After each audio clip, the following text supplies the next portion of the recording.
नमस्कार। एडुकैन के इस प्लेटफॉर्म में मैं आप सभी का स्वागत करता हूं। आज हम छत्तीसगढ़ इतिहास का एक महत्वपूर्ण पोर्शन पढ़ने जा रहे हैं जिसका नाम है ब्रिटिश अधीन मराठा शासन। ठीक, ब्रिटिश अधीन मराठा शासन। मैं आपको जितना भी ये शासन जो अधीन, अप्रत्यक्ष, प्रत्यक्ष, ये सब जो शासन पढ़ा रहा हूँ उस सभी शासन का आपको शासन काल नहीं भूलना है। शासन काल अक्सर पूछा गया है, हर एक एग्जाम में, व्यापम पीएससी में, हर एक एग्जाम में पूछा गया है। ब्रिटिश अधीन मराठा शासन का जो शासन काल था वो था 1818 से लेकर के 1830 ईस्वी। ठीक, ब्रिटिश अधीन मराठा शासन। ठीक है जी, प्रत्यक्ष, अप्रत्यक्ष, अब ब्रिटिश अधीन मराठा शासन। ठीक, यहाँ पे हम इसका पूरा पहले इतिहास देख लेते हैं कि आखिर मराठा ब्रिटिशों के अधीन में कैसा आया। ठीक है, जब रघुजी सेकंड का एक बेटा होता है, रघुजी सेकंड, तो बेटे का नाम रहता है परशुजी भोसले या परशुजी भी कह सकते। ठीक, मैंने आपको बताया था इसका भाई होता है एक, जिस भाई को हमारे छत्तीसगढ़ का वो मिला होता है साम्राज्य क्षेत्र या शासन क्षेत्र, वेंको जी। इसका एक बेटा होता है अप्पा साहब, अप्पा साहब। ठीक है, रघु जी सेकंड का जब मृत्यु होता है तो परसो जी भोसले को नागपुर का शासन मिलता है। लेकिन दिक्कत ये होता है कि परसो जी भोसले जो थे ना, वो बौद्धिक रूप से कमजोर थे, मानसिक रूप से इनको कुछ बीमारी थी ऐसा बोला जाता है, और ये कमजोर था, शासन योग्य नहीं था ये। ठीक, तो रघु जी सेकंड जो है अपने मृत्यु के समय अप्पा जी भोसले को बुला करके बोला होता है कि मेरा जो बेटा है परसो जी, आप उसका ख्याल रखोगे, शासन में, शासन को चलाने के लिए आप उनका मदद करोगे। अप्पा जी साहब बोलता है ठीक। ठीक, जब रघु जी सेकंड की मृत्यु हो जाती है तब परसो जी जो थे वो 1816 में नागपुर के राजगद्दी पे बैठेगा। ठीक, और शासन में मदद कर रहे हैं अप्पा साहब। जब ये नागपुर के राजगद्दी में बैठेगा उसी समय अप्पा साहब अंग्रेजों से मिल जाते हैं। अंग्रेजों से मिलने के बाद अप्पा साहब ये बोलते हैं कि आप मुझे नागपुर के राजगद्दी पे बिठाइए, और कैसे भी हो इस परसो जी को आप मेरे रास्ते से हटाइए ताकि मुझे नागपुर का राजगद्दी मिल सके। षड्यंत्र तरीके से परसो जी का गला घोंट के उनकी हत्या कर दी। अब नागपुर का जो शासन क्षेत्र है वो अप्पा जी के शासन क्षेत्र में आ गया। ठीक, अब ये राजगद्दी पे बैठा, जितने भी सूबेदार ये जो नियुक्त किए थे सारे सूबेदारों के ऊपर दबाव डालने लगा कि आप जितना ज़्यादा हो सके हमारे पास टैक्स लाइए, राजस्व लाइए। क्यों? क्योंकि अप्पा साहब जी जो थे वो बहुत ही ज़्यादा खर्चीले किस्म के व्यक्ति। ठीक है जी, अय्याश कह सकते हो, जितना पैसा था सब उड़ाते थे। और इस काम के लिए परसो जी की जब मृत्यु या परसो जी को षड्यंत्र तरीके से मारा जाता है अंग्रेजों के द्वारा, तो अप्पा साहब और अंग्रेजों के बीच में कुछ संधि होती है। ठीक, कुछ संधि हुआ होता है। ये बात है 1816 का। कुछ समय बाद जब एक साल गुजर जाता है तो 26 नवंबर 1870 को अंग्रेज और अप्पा साहब के बीच में पहले से ही कुछ संधि को लेकर के कुछ ऊपर नीचे मनमुटाव कुछ चल रहा होता है। ठीक, अप्पा साहब का दिमाग खराब होता है। 26 नवंबर 1817, ये डेट ध्यान में रखो, इस दिन अंग्रेजों के साथ युद्ध करता है जिसको हम जानते हैं सीताबर्डी का युद्ध। ठीक, सीताबर्डी का युद्ध कब हो रहा है जी? 1817 में। बार बार जोर दे रहा हूँ, सीताबर्डी का युद्ध 1817, क्योंकि ईसा सर सीताबर्डी के युद्ध होने के बाद पूरा मराठा साम्राज्य ब्रिटिश के अधीन में आ जाता है। ठीक, सीताबर्डी युद्ध होगा 1817 को। फिर वापस इनके बीच में संधि होता है अंग्रेजी और अप्पा साहब के बीच में, लेकिन इस बार अंग्रेज नहीं मानते और 1818 ईस्वी में 1818 ईस्वी में इस अप्पा साहब जी को उसके राजगद्दी से हमेशा के लिए हटा देते हैं और अधीन में रह करके काम कर रहे होते हैं। ठीक, ब्रिटिशर्स के अधीन में रह करके मराठा शासक काम कर रहे होते हैं। अप्पा साहब का एक बेटा होता है रघु जी थर्ड या रघु जी तृतीय। ठीक है जी, अब कायदे से तो अप्पा साहब को राजगद्दी से हटा दिया, अयोग्य शासक था और युद्ध वगैरह भी हार गया था और तमाम प्रकार के संधियों का भी उल्लंघन कर रहा था। तो अंग्रेज बोले आज के बाद हम आपको शासन नहीं बनाएंगे। कुछ समय बाद अप्पा साहब की लगभग 1818 के आसपास मृत्यु हो जाता है, ठीक। तो उसके बाद जो अगला शासक है वो शासक बनेगा रघुजी तृतीय कायदे से, लेकिन ये उसका एज मात्र 6 साल का होता है, तो अभी अयोग्य है। तो अंग्रेज लोग बोलते हैं कि अभी जो मराठा का जो उत्तराधिकारी है रघुजी तृतीय, वो अभी शासन चलाने लायक नहीं है। तो एक काम करते हैं, हम जो ब्रिटिशर्स हैं इस मराठा साम्राज्य को ऑपरेट करेंगे, ठीक है, और मराठा हमारे अंदर में रह करके काम करेंगे। घटना कब हुई? 1818 में। तो ऐसा पूछेगा आपको क्वेश्चन कि किस युद्ध के बाद मराठा अंग्रेजों के अधीन में आ गए थे, और तब से छत्तीसगढ़ में मराठा अधीन ब्रिटिश अधीन मराठा शासन लागू हुआ 1818 ईस्वी। ध्यान में रखना, ये सीताबर्डी का जब युद्ध होता है तब हमारा छत्तीसगढ़ जो है मराठों के ब्रिटिशर्स जो है ब्रिटिशर्स के अधीन में मराठा आ जाते हैं, ठीक। रघुजी थर्ड उस समय शासक, योग्य शासक नहीं रहता है, छोटा होता है, तो अब मराठा ही ऑपरेट करेंगे सारे चीज। यहां से अब क्या करते हैं, ठीक है शासन चलाना है तो एक काम करते हैं, हम एक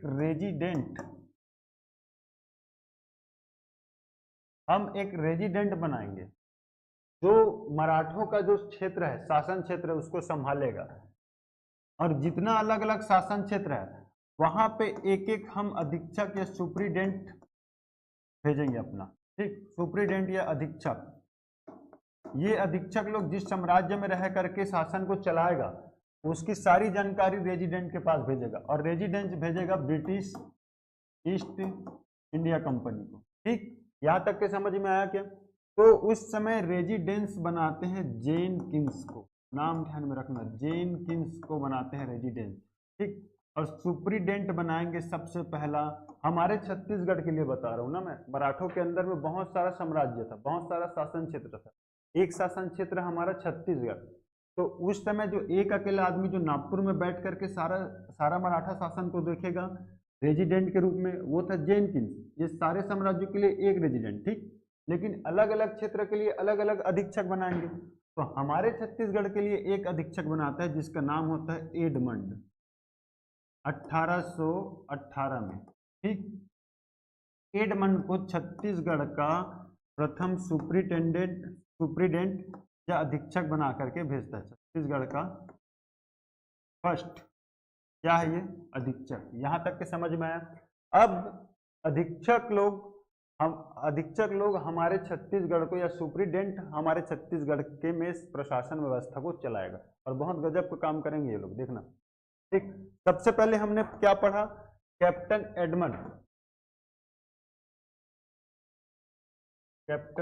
एडमंड ये आ गए नियुक्त होके अधीक्षक के रूप में, ठीक। इसका शासनकाल हर एक सूबेदार, हर एक जिलेदार और हर एक अधीक्षक, सभी का शासनकाल आपको नहीं भूलना है, यही आपका प्लस पॉइंट रहेगा।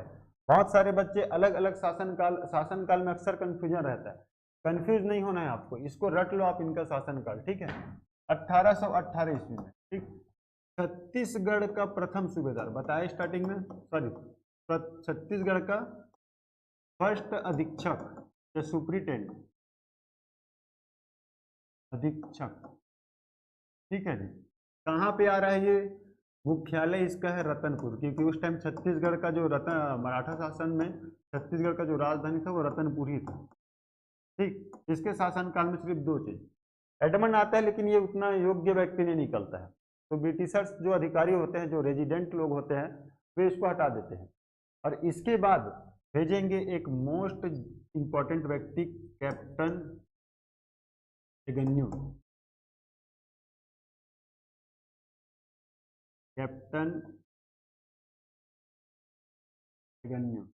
ये रहेगा सबसे पहले 1818 ईस्वी से लेकर के 1825 ईस्वी तक इसका कार्यकाल रहेगा हमारे छत्तीसगढ़ में अधीक्षक के रूप में, ठीक। छत्तीसगढ़ का सेकंड क्रम का या द्वितीय नंबर का अधीक्षक या सुप्रीडेंट, ठीक है जी, अधीक्षक या सुप्रीडेंट। इसलिए बता रहा हूं क्रम आपको, डायरेक्ट क्वेश्चन भी पूछेगा, छत्तीसगढ़ के सेकंड सुप्रीडेंट या अधीक्षक का नाम बताइए, कैप्टन एगन्यू, क्योंकि इन्होंने बहुत अच्छा काम करवाया था प्रशासनिक क्षेत्र में, इसलिए इसको यहां से क्वेश्चन पूछते हैं। इसका शासनकाल 1818 से 1825 तक ये हमारे छत्तीसगढ़ में सबसे लंबे समय तक के अधीक्षक रहे। ठीक, सबसे लंबे समय का अधीक्षक था, लंबे समय तक अधीक्षक। ठीक, उसके बाद और क्या होता है इसके शासनकाल में, उसके कार्य को हम पढ़ेंगे, बहुत जरूरी इनका कार्य। ठीक है जी, ये क्या करता है, जैसे 1818 ईस्वी में इसको अधीक्षक का पद मिलता है, ये आता है छत्तीसगढ़, और छत्तीसगढ़ में आने के बाद राजधानी को परिवर्तित करता है। उस समय हमारा राजधानी और अधीक्षकों का मुख्यालय क्या है, रतनपुर। ठीक, ये रतनपुर से राजधानी को ले जाएगा रायपुर, और अभी तक वर्तमान में हमारा राजधानी भी क्या है, रायपुर ही था। उसके बाद तो अटल नगर नया रायपुर बन गया। ठीक, तो रायपुर राजधानी को इस ब्रिटिश अधीक्षक ने राजधानी परिवर्तन किया था, रतनपुर से रायपुर लेकर के आया था। तो कैप्टन एगेन्यू का नाम मत भूलना। कब लाया था जी, 1818 ईस्वी में। ब्रिटिश ये अधीक्षक बनने के बाद अपना सबसे पहला काम करता है। ठीक, उसके बाद और क्या क्या कौन कौन सा काम करेगा इसको हम देखते हैं। ठीक है, 1818 में राजधानी परिवर्तन किया, रतनपुर को चेंज करके रायपुर को राजधानी बताया, और साथ ही साथ जिला अपना मुख्यालय बनाया, अधीक्षक का मुख्यालय बनवा लिया। ठीक, इसके बाद क्या करेगा, इसी 1818 में जो ब्रिटिश रेजिडेंस जो होते हैं, जो नागपुर में बैठे हैं, जेन किंग्स, ये छत्तीसगढ़ का यात्रा करता है। ठीक, छत्तीसगढ़ का यात्रा किया होता है 1818 ईस्वी में। अच्छा, मराठों के शासन काल में एक सिस्टम चलता था, परगना पद्धति। ठीक, याद आ रहा होगा, परगना पद्धति। और इस परगना पद्धति में हमारे छत्तीसगढ़ को 27 परगनों में डिवाइड किया था। कौन जी, उसका नाम है विट्ठलराव दिनकर। ठीक, ये बोलता है कैप्टन एगेन्यू, परगना पद्धति तो अच्छा है, किसी भी क्षेत्र को ऑपरेट करने के लिए इसको छोटे छोटे क्षेत्रों में बांट दो। ठीक है, बहुत अच्छा है। जैसे कोई जिला है बहुत बड़ा, वहाँ पे प्रशासनिक कार्य अच्छे से ऑपरेट नहीं हो पा रहा है, योजना का लाभ हर एक नागरिक तक नहीं पहुँच पा रहा है, तो उस जिले को टुकड़ा करके एक नया जिला बना दिया जाता है। ठीक, वैसे ही इस परगना पद्धति काफ़ी बड़ा था, नहीं सॉरी 27 परगना था। तो उन्होंने कहा 27 परगने को ऑपरेट करने के लिए बहुत ही ज़्यादा मेहनत करना पड़ता है। काम करो, सभी को मर्ज कर देते हैं और परगनों की संख्या को छोटा कर देते हैं। ठीक, इन्होंने 27 परगने से 8 परगना बनाया। 8 परगना, कौन कौन सा वो परगना था देखो, RRR मूवी देखे हो ना, रायपुर, रतनपुर, राजरो, है ना, रायपुर, रतनपुर और राजरो। ठीक, उसके बाद DDD इसमें क्या है जी, तो दुर्ग,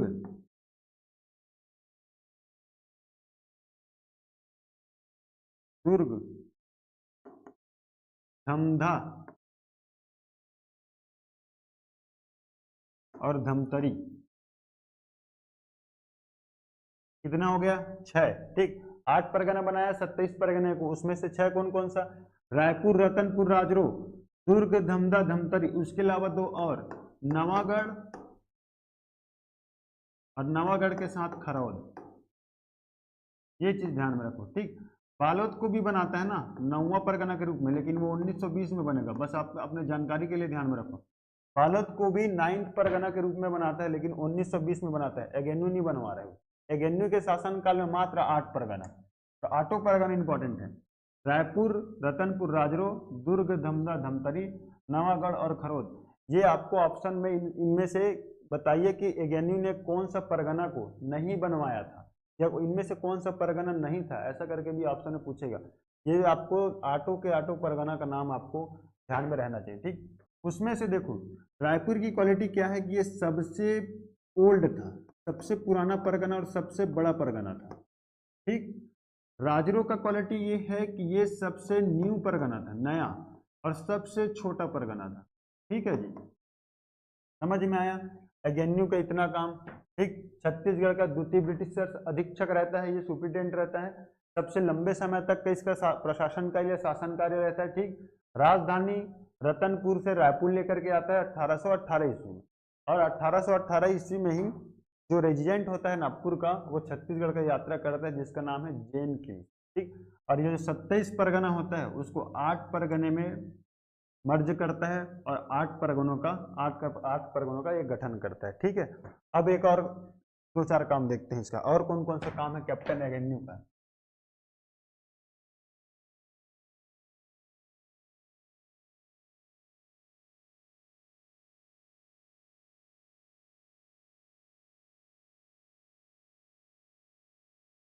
ये जब आता है ना जी 1018 ईस्वी में, जब से आया होता है तब से कुछ ना कुछ विद्रोह होता रहता है, कोई ना कोई कुछ ना कुछ करता ही रहता है इसके शासन के, इसका पूरा विद्रोह का ही समय था पूरा, ठीक है।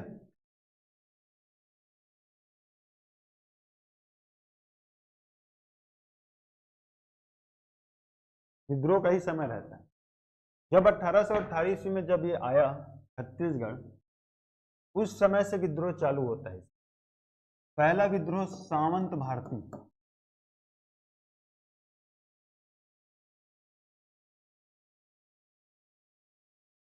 सामंत भारती विद्रोह, ये विद्रोह पढ़ रहा हूँ।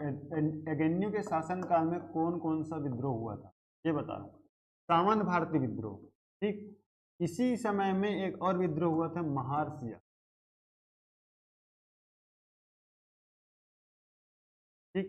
फिर क्या होता है 1819 में सोना खान के जमींदार रामा राय या राम राय ने विद्रोह किया,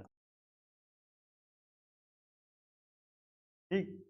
उसके बाद ये वही 1818 में ही एक और विद्रोह चल रहा था, धमधा के गोंड राजा, धमधा के गोंड राजा लोग भी विद्रोह कर रहे थे। और एक मोस्ट देखो इसका शासनकाल कब से कब था, 1818 से 1825, तो बस्तर में भी कोई विद्रोह चल रहा था क्या, बिल्कुल। 1825 में मोस्ट फेमस परलकोट विद्रोह, परलकोट विद्रोह, ठीक। जिस समय छत्तीसगढ़ में परलकोट विद्रोह हो रहा था उस समय छत्तीसगढ़ का ब्रिटिश अधीक्षक कौन था, एगेन्यू, ये ध्यान में रखना, पूछेगा ऐसा क्वेश्चन घुमा फिरा के आपको। या निम्न में से कुल 4 विद्रोह हुआ, निम्न में से कौन सा विद्रोह एगेन्यू के शासनकाल में नहीं हुआ था, ऐसा भी क्वेश्चन पूछेगा। तो आपको पता होना चाहिए कि एगेन्यू के शासनकाल में कौन कौन सा विद्रोह हुआ था। सामंत भारती विद्रोह, महारसीय विद्रोह, 1819 में रामा राय विद्रोह, ये सोना खान का जमींदार था, ठीक है जी। इसको ब्रिटिश का शासन समझ में नहीं आ रहा था, पसंद नहीं था। ये पूरा 300 जो खालसा जमीन था ना मराठों का, 300 गांव में कब्जा कर लिया था, ठीक। तो फिर ये एगेन्यू बताता है जेन किंग्स को, जेन किंग्स भेजता है ब्रिटिश इंडिया कंपनी को मैसेज, फिर वहां से एक मैक्सन नाम का आदमी आएगा, मैक्सन नाम का आदमी इस विद्रोह को दबा देता है, रामा राय का विद्रोह या सोना खान का विद्रोह, ठीक है। 1818 में धमदागोड़ का राजा, ये जबरदस्ती उठ रहे थे ये लोग, और 1825 में परलकोट का विद्रोह। ये 4 विद्रोह एगेन्यू के शासनकाल में हुआ, इसीलिए एगेन्यू को हम डिटेल से पढ़ते हैं, ठीक है। एडमंड के बाद एगेन्यू को हमने पढ़ा। अब हम एक व्यक्ति के बारे में पढ़ेंगे जिसका नाम है हंटर, हंटर। ये हंटर नाम का दीक्षक आएगा 1825 ईस्वी, ठीक। देखो एगेन्यू के साथ क्या दिक्कत होता है, काम तो इनका ठीक था, जेन किंग्स ने इनका तारीफ भी किया था, लेकिन 1825 में ये चाहता था कि जो सैनिक वाला जो सेक्टर है, असैनिक वाला जो सेक्टर है, दोनों सेक्टर एक सुप्रिटेंडेंट के पास होना चाहिए, ठीक। लेकिन शायद ऊपर से ऐसा दबाव आया कि हम दोनों सेक्टर आपको नहीं दे सकते, तो 1825 ईस्वी में एगेन्यू ने अपने पद से इस्तीफा दे दिया, ठीक है जी। अपने पद से इस्तीफा दे दिया, ये बोलते रिजाइन कर दिया अपने पद से कि नहीं मैं अब इस पद में नहीं रहूंगा करके। एगेन्यू ने 1825 में अपने पद से रिजाइन दे दिया, ठीक है जी। ये चीज आपको पता होना चाहिए, ठीक। अब हम पढ़ेंगे हंटर के बारे में, पढ़ रहे थे क्या,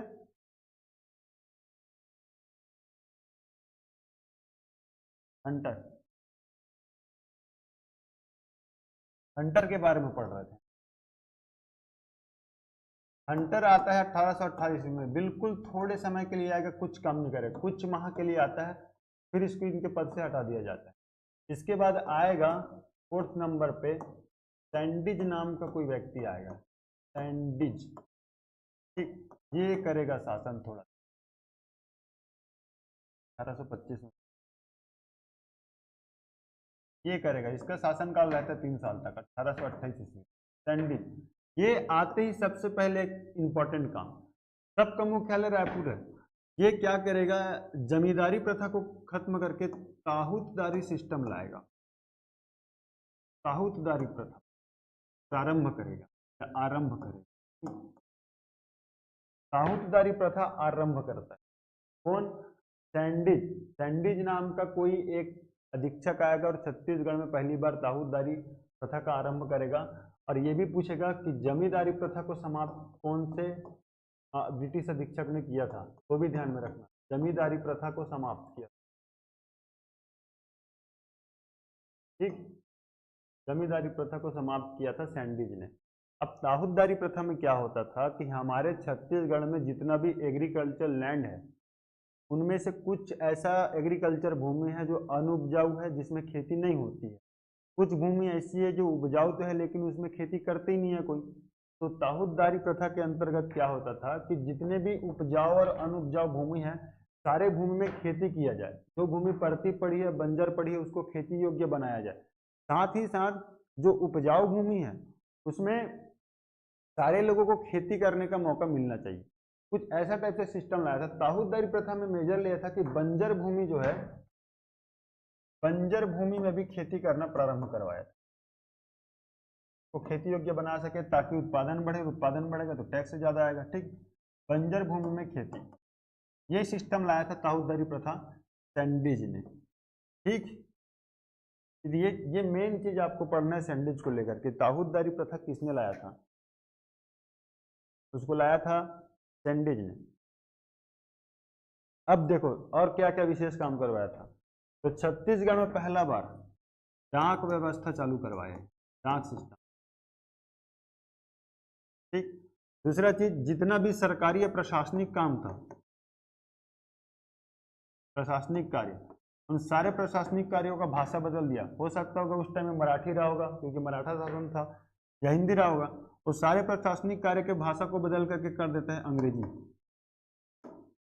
आज के बाद अंग्रेजी भाषा यूज किया जाएगा जितना भी प्रशासनिक कार्य है उसमें। और ये 2 नए ताहूतदारी बनाता है, ठीक, ताहूतदारी प्रथा आरंभ किया और 2 जगह नया ताहूतदारी सिस्टम लाता है, लोरमी और तरेंगा, लोरमी तरेंगा। ये परगना नहीं है ना जी, ये ताहूतदारी क्षेत्र है, लोरमी और तरेंगा। परगना क्षेत्र में आपको बताया था गन्नी के शासनकाल में कौन कौन सा था, लोरमी और तरेंगा ये ताहूतदारी क्षेत्र है, पूछा गया है एक बार क्वेश्चन, उसमें तरेंगा को दिया गया है ऑप्शन में, बताइए निम्न में से परगना नहीं है, उसमें तरेंगा भी दिया गया था, तो तरेंगा क्या है, ताहूतदारी क्षेत्र है, ठीक। ये सारी चीजें होती है। ये शासन कब कर रहा है जी, 1728 तक। इसके शासनकाल में नागपुर में एक बड़ी घटना होने जा रही है। नागपुर में जो जेनकिंस जो बैठा था सुपरिटेंडेंट के रूप में, उसको चेंज करके मिस्टर विल्डर, विल्डर नाम के अंग्रेज को सुपरिटेंडेंट बनाया जाता है 1827 ईस्वी, ठीक है। 1827 ईस्वी में विल्डर नाम के व्यक्ति को बनाया जाता है।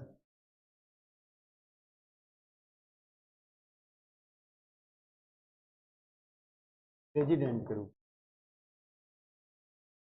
अब क्या होगा आगे देखो, ये हो गया सैंडिज का काम, ताहूतदारी प्रथा का आरंभ करवाया, जमींदारी प्रथा समाप्त कर दिया, ठीक। 2 नया ताहूतदारी बनवाता है, लोरमी और तरेंगा। डाक व्यवस्था चालू करवाया हमारे छत्तीसगढ़ में, और साथ ही साथ प्रशासनिक कार्य में जो भाषा है वो भाषा को चेंज करवा करके ये अंग्रेजी भाषा चालू करवा, ठीक। इसके बाद जो आएगा, इसके बाद जो अधीक्षक आ रहा है उसका नाम है विल्किंस, विल्किंसन। 1828 में ये कुछ टाइम के लिए आता है, फिर ये चला जाता है, इसका कुछ खास काम रहता है नहीं। उसके बाद आता है क्राफर्ड, 1828 से 1830 ईस्वी तक रहेगा। ये क्या करेगा क्राफर्ड, कुछ नहीं, इसका सबसे पहला क्या कि ये हमारे छत्तीसगढ़ में अंतिम ब्रिटिश अधीक्षक रहता है, अंतिम फर्स्ट और अंतिम को हमेशा पूछेगा, अंतिम ब्रिटिश अधीक्षक, ठीक, अंतिम ब्रिटिश अधीक्षक रहेगा। और 1829 में एक संधि होगा, ये ब्रिटिश अधीक्षक, मिस्टर वेल्डर और मराठों के बीच में, मराठों और अंग्रेजों का एक संधि होता है।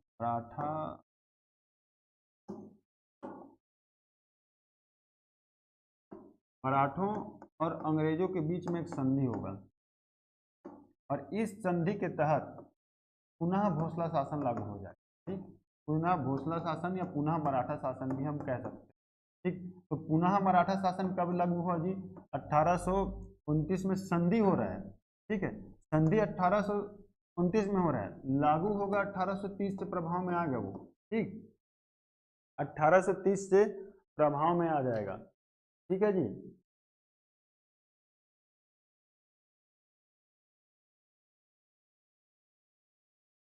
अठारह से वो प्रभाव में आ जाएगा।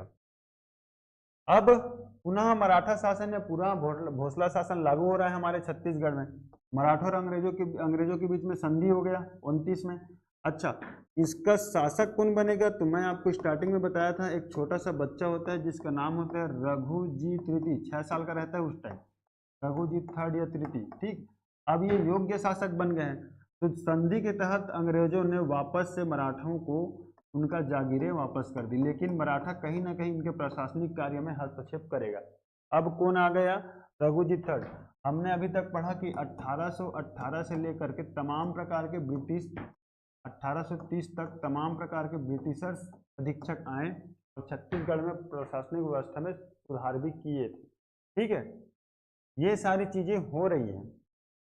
इतना सब कुछ होने के बाद इसी बीच में रघुजी थर्ड योग्य शासक बन जाता है, लेकिन प्रशासन का ज्ञान इनको कुछ नहीं रहता। योग्य शासक बनते हैं और अपना जो साम्राज्य क्षेत्र है उसको अंग्रेजों से संधि के तहत वापस लेता है। अब पुनः मराठा शासन लागू हो गया, छत्तीसगढ़ फिर से मराठों के अधीन में आ गया। कब? 1830 में, और ये सिलसिला चलेगा 1854 ईस्वी तक, ठीक है। पुनः मराठा शासन 1830 से 1854 ईस्वी तक। अभी एक बार रिपीट करो, फिर उसके बाद हम थोड़ा सा जाएंगे पुनः मराठा शासन में। एक ही आदमी को पढ़ना है हमको, रघुजी थर्ड को, उसके बाद पूरा आपका मराठा शासन वाला जो चैप्टर है वो खत्म हो जाएगा, ठीक। स्टार्ट करें क्या? ये चीज आप छोड़िए, सीताबर्डी युद्ध, इसमें सिर्फ इतना ध्यान में रखिए कि सीताबर्डी युद्ध के बाद मराठा जो है ब्रिटिशर्स के अधीन में आ गया। ये सीताबर्डी युद्ध हुआ था 26 नवंबर 1817 को, ठीक। सेकंड चीज, रेजिडेंट थे नागपुर में बैठे थे, उनका नाम था जेनकिंस, और सुप्रिटेंडेंट थे एडमंड, कैप्टन एडमंड। 1818 में इनको छत्तीसगढ़ में अधीक्षक के रूप में नियुक्त करके भेजा जाता है, छत्तीसगढ़ का प्रथम अधीक्षक या सुप्रिटेंडेंट। अब हम पढ़ेंगे कैप्टन एडमंड हमारे छत्तीसगढ़ का प्रथम अधीक्षक था, साथ ही साथ इसका मुख्यालय था रतनपुर। अच्छा, इसके शासनकाल में डोंगरगढ़ में एक विद्रोह हुआ था, डोंगरगढ़ में कोई जमींदार था वो विद्रोह किया था, ठीक। और खैरागढ़ के राजा के साथ जो राजा था टिकेत राय, उनके सहयोग से इस जमींदार का विद्रोह को दमन किया गया था, और फिर डोंगरगढ़ वाला क्षेत्र खैरागढ़ राजाओं के अधीन में आ जाता है। ये ध्यान में रखो बस कि कैप्टन एडमंड के समय डोंगरगढ़ में जमींदारी विद्रोह, मुख्यालय रतनपुर और पहला छत्तीसगढ़ का अधीक्षक, शासन 1818 ईस्वी। उसके बाद आएगा कैप्टन एगेन्यू, जिसके बारे में हमको जरूरत से ज्यादा पढ़ना पड़ेगा। शासनकाल 1818 से 25 ईस्वी तक, सबसे लंबी अवधि तक रहा यह अधीक्षक, ठीक। राजधानी को परिवर्तन किया, चेंज किया, रतनपुर से लेकर के आ गया रायपुर 1818 ईस्वी में, और रायपुर को बना दिया अधीक्षकों का मुख्यालय और साथ ही साथ राजधानी, ठीक। उसी समय जेनकिंस ने छत्तीसगढ़ का यात्रा किया था। परगना पद्धति में थोड़ा सा सुधार लाता है, 27 को करता है 8, आठों परगनों का नाम आप जान लीजिए, 888, ट्रिपल डी एन के, ठीक, ये देख लेना आप। और उसके बाद अपने पद से ये इस्तीफा दे देता है। इसके शासनकाल में कुछ विशेष विद्रोह है, आप डिस्प्ले में देख सकते हैं, ठीक। इसके बाद आता है हंटर, हंटर के बाद आता है सैंडिस। सैंडिस वो आदमी है जिसने छत्तीसगढ़ में पहली बार ताहूदारी प्रथा आरंभ किया, और इस प्रथा के अंतर्गत उन्होंने 2 ताहूदारी, लोरमी और तरेंगा का गठन किया, ठीक।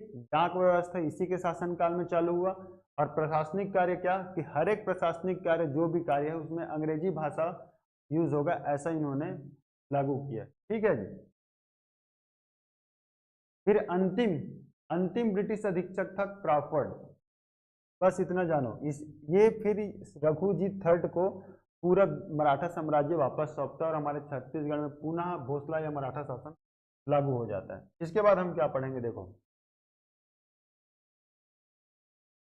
इसके बाद हम क्या पढ़ेंगे, रघुजीत थर्ड के बारे में हम पढ़ रहे हैं।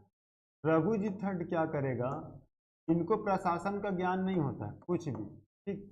ये क्या करेगा, एक जिलेदार या जिल्हेदारी सिस्टम लाए। जिल्हेदारी मतलब जिला को लेकर ही है, इसको जिलेदारी भी हम बोल सकते हैं, ठीक। इसके अंतर्गत कोई जिलेदार को नियुक्त करता था और वो जिलेदार जैसे सूबा नियुक्त करते थे वैसे जिलेदार नियुक्त करते थे, और वो जिलेदार मराठों के साम्राज्य को ऑपरेट करेगा, प्रशासनिक ढंग से उस साम्राज्य को चलाएगा। पहला आदमी आता है कृष्णप्पा राव, कृष्णप्पा राव, ठीक। ये प्रथम जिलेदार के रूप में छत्तीसगढ़ में आता है नियुक्त होकर। जिलेदारी सिस्टम या जिलेदारी प्रथा कौन लागू कर रहा है, रघुजीत थर्ड। और जिस क्षेत्र में जिलेदारी प्रथा चालू रहता है उसको जिल्हा बोलते थे, ठीक। मराठों के समय में दिया गया एक टर्म था जिल्हा। हमारे छत्तीसगढ़ को उस टाइम छत्तीसगढ़ जिला ऐसा बोला जाते थे मराठे लोग। कौन, रघुजीत थर्ड लाया थे इसको, ठीक। जिलेदारी प्रथा ये चालू करता है, ठीक। क्या होता है, ये बस चल रहा है। इसके शासन काल में देखो 1830 से लेकर के 1854, ठीक। इसके शासन काल में बस्तर में एक विद्रोह हुआ था, मेरिया विद्रोह। मेरिया विद्रोह 1842 से स्टार्ट हुआ था और 63 तक चला था लगभग। तो इसी के शासन काल में हुआ था ना जी, रघुजीत थर्ड के। बस्तर का राजा हालांकि कोई और था, लेकिन उस समय बस्तर भी मराठों के अंदर में था या अंग्रेजों के अंडर में था, ठीक। रघुजीत थर्ड, और रघुजीत थर्ड ही बोलते हैं कि करौद और बस्तर में जो नरबली प्रथा था उसके लिए सेना भेजे थे अंग्रेजों के कहने पे, ठीक। रघुजीत थर्ड उतना योग्य शासक नहीं था, प्रशासन चलाने के इनके पास कोई एक्सपीरियंस नहीं था ना ज्ञान था, ठीक। जिलेदारों के माध्यम से अपना साम्राज्य को ऑपरेट कर रहा हो। अब क्या होगा, रघुजीत थर्ड क्या करेगा, चल ही रहा है चल ही रहा है चल ही रहा है, दिन आ जाता है 11 दिसंबर 1854, और आज भी 11 दिसंबर ही है। लंबे समय से बीमारी के कारण रघुजी थर्ड का मृत्यु हो जाता है। अब रघुजीत थर्ड जब जिंदा थे ना, तो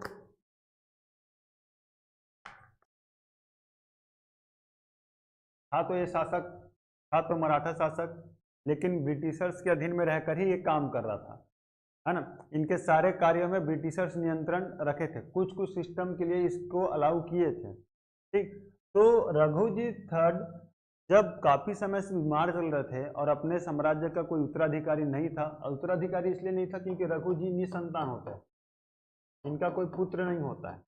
तो ये अंग्रेजों को बोलता है कि मैं अपने क्षेत्र का या अपने साम्राज्य का उत्तराधिकारी घोषित करना चाहता हूँ, लेकिन मैं किसी बच्चे को गोद लूंगा। तो उसी समय 1854 के समय में ना, हमारे देश का जो गवर्नर जनरल था, गवर्नर जनरल का नाम आप सभी ने सुना होगा, लॉर्ड डलहौजी। और लॉर्ड डलहौजी जी ने एक नीति लाया था जिसको हम बोलते हैं हड़प नीति।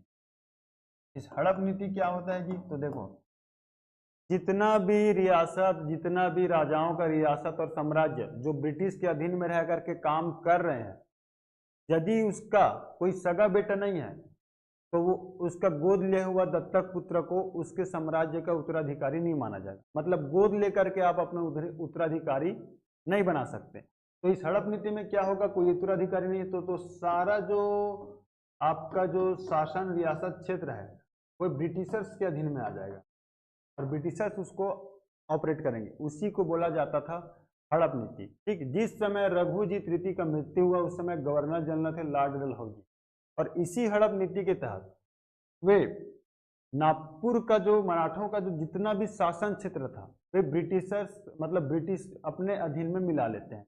उसमें हमारा छत्तीसगढ़ भी था क्या, तो बिल्कुल था। तो छत्तीसगढ़ भी जो है ब्रिटिशर्स या अंग्रेजी शासन के अधीन में कब आया था, 1854 ईस्वी। चीज ध्यान में रखिए, हड़प नीति के तहत 1854 में मराठों की जागीरें छीन ली जाती है, ब्रिटिशर्स हुकूमत चालू हो जाता है नागपुर में, और उसी हड़प नीति के बाद ब्रिटिशर्स अधीन होते हैं जब मराठे लोग, तो हमारा छत्तीसगढ़ भी अंग्रेजी हुकूमत के अंतर्गत आ जाता है। ठीक, 1854 में 11 दिसंबर आज ही के दिन रघुजी थट का मृत्यु हुआ था 1854 में। अब क्या होगा, रघु जी ने कुछ काम वाम भी किया था क्या? बिल्कुल, सती प्रथा बंद करवाया था। ठीक, सती प्रथा को समाप्त या बंद करवाया। ठीक है, जिलेदारी प्रथा को ये चालू करवाया था, सती प्रथा को बंद करवाया था, और साथ ही साथ ताहूदारी सिस्टम जो चल रहा था, इसी के शासन काल में 2 ताहूदारी, सिरपुर और लवन, 2 नया ताहूदारी का ये निर्माण करवाया, ताहूदारी। ठीक है जी, इतना चीज पढ़ना है। रघु जी थर्ड के मृत्यु के बाद हमारा छत्तीसगढ़ ब्रिटिश शासन के अधीन में आता है। पूछेगा किस मराठा शासक के मृत्यु के बाद छत्तीसगढ़ ब्रिटिशर्स के अधीन में आ गया? 1854 में रघु जी थर्ड के मृत्यु के बाद। ठीक, गवर्नर जनरल कौन था जब छत्तीसगढ़ ब्रिटिश हुकूमत के अंदर में आया? तो लॉर्ड डलहौजी का नाम नहीं भूलना आप। कब आया? 1854 में। इतना चीज आपको पढ़ना है। इसके बाद देखो, हम ये देखो, अब मराठा शासन पूरा खत्म, मराठा शासन समाप्त हो गया। ठीक, अब हम पढ़ेंगे 1854 से लेकर के पूरा देश की आज़ादी तक। ठीक है जी, 1854 से लेकर के 1947 तक, या उसके बाद जो जो भी घटना हुआ है सारे चीज़ों के बारे में हम पढ़ेंगे। ठीक, अब हम आज से पढ़ेंगे ब्रिटिश शासन छत्तीसगढ़ का, ये जो है हिस्ट्री का अब ये अंतिम पार्ट होगा, लास्ट पार्ट। इसके बाद छत्तीसगढ़ हम हिस्ट्री खत्म कर दें। ठीक है, तो इसको आपको पढ़ना है। आधुनिक छत्तीसगढ़ को आपको डिटेल से पढ़ना है, ब्रिटिश शासन को तो और डिटेल से पढ़ना है। ठीक, ब्रिटिश शासन छत्तीसगढ़ में लागू हो गया 1854 में, मराठा शासन अब पूर्णतः समाप्त। चलो एक आध 2 क्वेश्चन सॉल्व करते हैं, उसके बाद हम आगे ब्रिटिश शासन के बारे में पढ़ेंगे नेक्स्ट वीडियो। ठीक,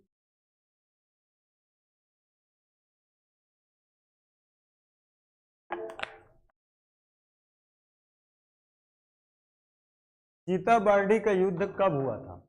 सीताबर्डी का युद्ध हुआ था 1817 में। किनके किनके बीच में हुआ था? अंग्रेजों और अप्पा साहब के बीच में। ठीक, अप्पा साहब एक मराठा शासक था, अंग्रेज और अप्पा साहब के बीच में हुआ था। छत्तीसगढ़ में पहली बार किस वर्ष अंग्रेजी शासन के अधीन में आया? जब ब्रिटिशर्स के अधीन में आए, उसी वर्ष हमारा छत्तीसगढ़ भी ब्रिटिशर्स के अधीन में आ गए थे, लेकिन अप्रत्यक्ष ढंग से आए। ठीक, वो था 1818 ईस्वी में, सीताबर्डी युद्ध के बाद। अंग्रेजों से ठीक पहले छत्तीसगढ़ पर इनमें से किसका शासन था? बताइए, बहुत इजी है, कमेंट करके बताइए। छत्तीसगढ़ राज्य में अंग्रेजों का नियंत्रण स्थापित होने के समय किस भोसला शासक के अधीन था? ये थे अप्पा जी। यही थे ना लास्ट, जिनके साथ सीताबर्डी युद्ध हुआ, फिर हमारा छत्तीसगढ़ भी आ गया था प्रत्यक्ष रूप से, अप्पा जी साहब। ठीक,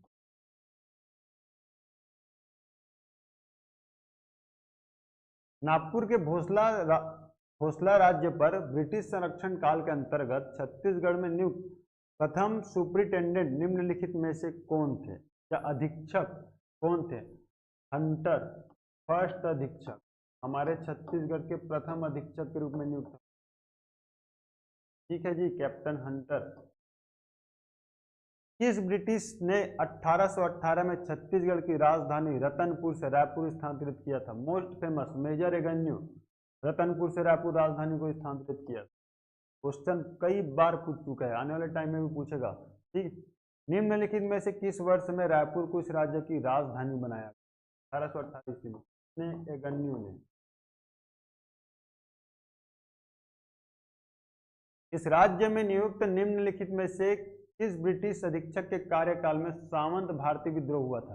देखो, आप ये ध्यान में रखना, यदि कभी समझ में नहीं आएगा मेजर एवेन्यू लगा के आ जाना।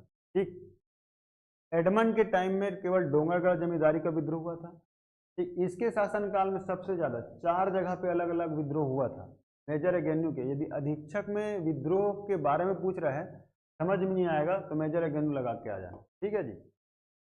मराठा कालीन छत्तीसगढ़ में ब्रिटिश नियंत्रण शासन का अंतिम ब्रिटिश अधिकारी कौन था? कमेंट करके बताओ मुझे, अंतिम ब्रिटिश अधिकारी कौन था? बस्तर और करौद का विवाद छत्तीसगढ़ के किस ब्रिटिश प्रशासक के सामने आया था?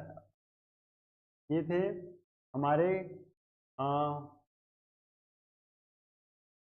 हाँ, एगेन्यू के शासनकाल में भी आया था ये बस्तर और करौद का विवाद। ये जाके उनके बीच में समझौता भी करवाता है। ठीक, एगेन्यू द्वारा छत्तीसगढ़ के परगनों का पुनर्गठन किया गया था। इस नई व्यवस्था के अंतर्गत रायपुर परगने में निम्नलिखित में से कौन सा क्षेत्र नहीं था? बताइए, कोटा, तरेंगा, लोरमी या शिमगा? वो तरेंगा था। तरेंगा वाला जो क्षेत्र था ना, ये रतनपुर में था। एक बार पूछ चुका है। ठीक है, रतनपुर में था ये। ठीक, तो आज के लिए बस इतना ही। आशा करता हूँ वीडियो आपको समझ में आया होगा। कमेंट कीजिए, लाइक कीजिए, शेयर करें, सब्सक्राइब करें और पढ़ाई अपना बेहतर करते रहिए। ठीक है जी। नेक्स्ट वीडियो में हम छत्तीसगढ़ का में अब ब्रिटिश शासन के बारे में पढ़ेंगे। कौन कौन सा कार्य हुआ इनके शासनकाल में, कौन कौन सा विद्रोह हुआ इनके शासनकाल में, इनके बारे में हम फोकस करेंगे। ठीक है, तब तक के लिए आप सभी का बहुत बहुत धन्यवाद।